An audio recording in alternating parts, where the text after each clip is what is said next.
നമസ്കാരം.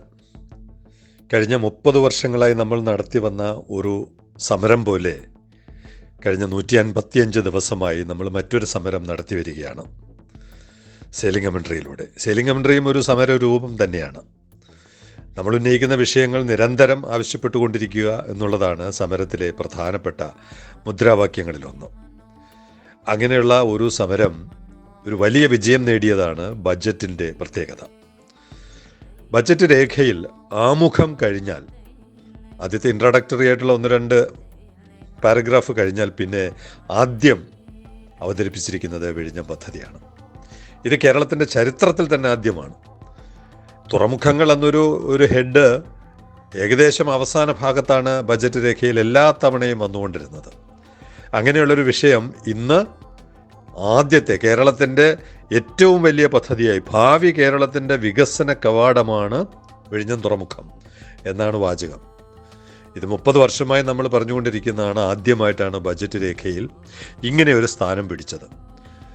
ഒരു 2 തരം വികാരത്തോടെയാണ്, സമ്മിശ്രം എന്നൊക്കെ പറയാറുണ്ടല്ലോ, സമ്മിശ്ര വികാരത്തോടെയാണ് ഈ ബഡ്ജറ്റിനെ സെയിലിംഗ് കമൻട്രി സമീപിക്കുന്നത്. വലിയ പ്രതീക്ഷയുണ്ട്, അതോടൊപ്പം നിരാശയുമുണ്ട്. എന്താണ് പ്രതീക്ഷയും നിരാശയും?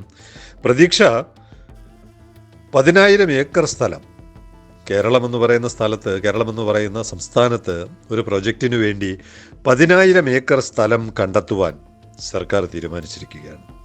പല മാർഗങ്ങളിലൂടെയാണ്.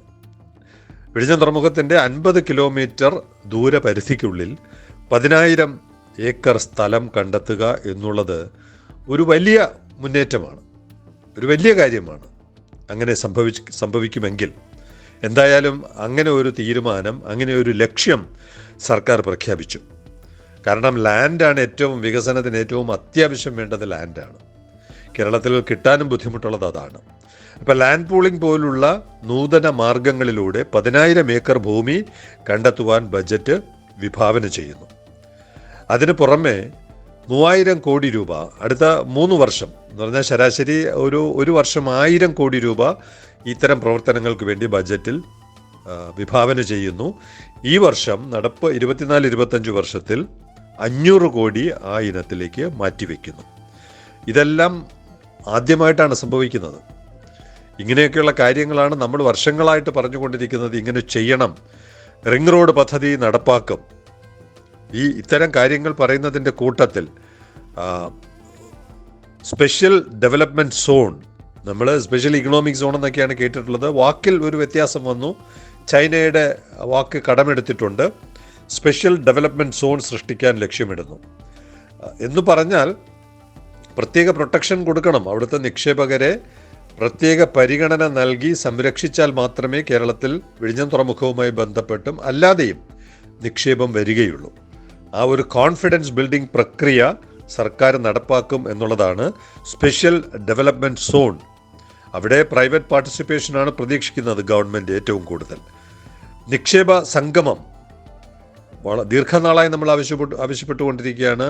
മറൈൻ ഇക്കോണമിയുമായി ബന്ധപ്പെട്ട്, വിഴിഞ്ഞം തുറമുഖവുമായി ബന്ധപ്പെട്ട് ഒരു ആഗോള സമ്മിറ്റ് വിളിക്കണം. അതും ബഡ്ജറ്റിൽ രേഖപ്പെടുത്തിയിട്ടുണ്ട്.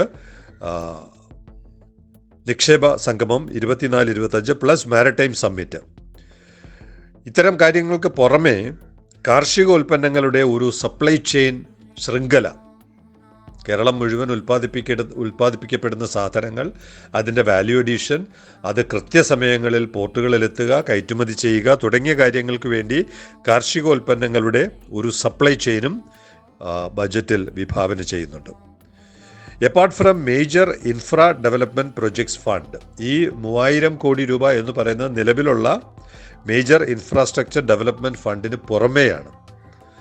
പിന്നെയുള്ളത് will try to get 5,000 crore from government of India capital fund. കേന്ദ്ര സർക്കാരിൻ്റെ ക്യാപിറ്റൽ ഫണ്ട് ഇനത്തിൽ നിന്ന് 5,000 കോടി രൂപ വായ്പ എടുക്കാനുമുള്ള സാധ്യത സർക്കാർ പരിശോധിക്കും. ഇത്രയും കാര്യങ്ങളാണ് വിഴിഞ്ഞം തുറമുഖവുമായി ബന്ധപ്പെട്ട് കേരളത്തിൻ്റെ വികസനത്തിന് വേണ്ടി സർക്കാർ ബഡ്ജറ്റിലൂടെ വിഭാവന ചെയ്യുന്നത്. ഇനി എന്താണ് നിരാശാജനകമായ വാർത്ത? അടുത്ത റിപ്പോർട്ടിലോട്ട് വരാം. നമുക്ക് നിരാശ തോന്നിയത് നമ്മൾ കേൾക്കാൻ ആഗ്രഹിച്ച കാര്യങ്ങൾ ധനമന്ത്രി ശ്രീ KN ബാലഗോപാലിൻ്റെ വായിൽ നിന്ന് ബജറ്റ് പ്രസംഗത്തിലൂടെ കേൾക്കാൻ ആഗ്രഹിച്ച കാര്യങ്ങൾ പക്ഷെ കേട്ടത് അങ്ങ് സൗത്ത് കൊറിയയിൽ നിന്നാണ്. സൗത്ത് കൊറിയയിലെ മന്ത്രി Kang Do Hyung, minister of oceans and fisheries, അദ്ദേഹമാണ് സംസാരിച്ചത്. അതാണ് നമ്മുടെ വിഷമം. നമ്മുടെ മന്ത്രിമാർക്ക് വേണമെങ്കിൽ അദ്ദേഹത്തിനേക്കാൾ മുമ്പ് സംസാരിക്കാമായിരുന്നു, പക്ഷേ അത് നടന്നില്ല. എന്താണ് അവർ പറയുന്നത്?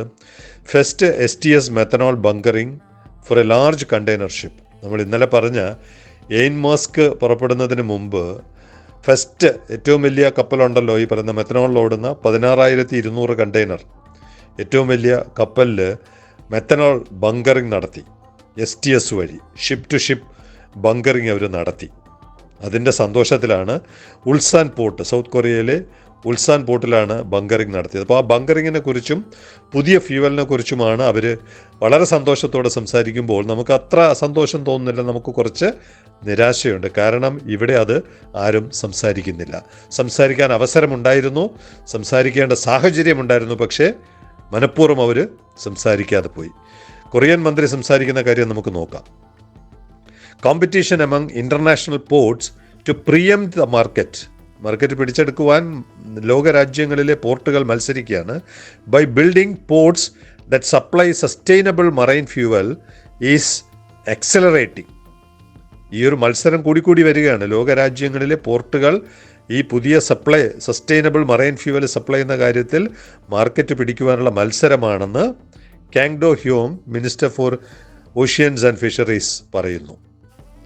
We will make all-out efforts to strengthen competitiveness so that Korea can lead the global trend of switching to sustainable fuels.